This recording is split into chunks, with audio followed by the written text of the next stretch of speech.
Jadi kita kena ambil balik je. Macam mana pun kita kena ambil balik. Asalkan tanah Rizal Melayu itu hak kita. Hak dia memang dah ada lain-lain. Kenapa ambil hak kita? Saya banyak berfikirkan yang tu. Kenapa nak ambil tanah Rizal Melayu? Sebab tanah Rizal Melayu, kita daripada 100% tanah tu tanah kita, hak kita secara keseluruhan sejak beribu tahun. Tiba-tiba orang datang, kita bagi dia setengah.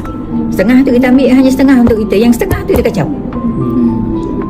Yang setengah tu yang dia kacau.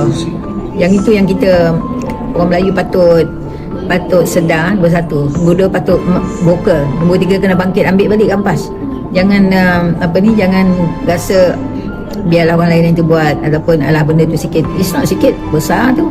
Banyak tanah tu kalau kumpul-kumpulkan, nanti kita tinggal 10% kita punya tanah, the actual itu kan. Yang tu kerajaan kena ambil tindakan. Kalau kerajaan tak ambil tindakan, macam mana kita nak mengharapkan kerajaan? Jadi kenalah, walaupun kita PRU akan datang, katalah kita sekarang dah tersedar, jadi kita tidak akan pangkah kerajaan, tapi dia akan menang juga kalau dia buat persebadanan semula. Kat situlah hanya kita kalah. Kita tak tahulah kalau kerajaan tak ambil apa-apa tindakan tentang hak-hak Melayu ini, kita akan menghadapi keselamatan negara yang lebih besar.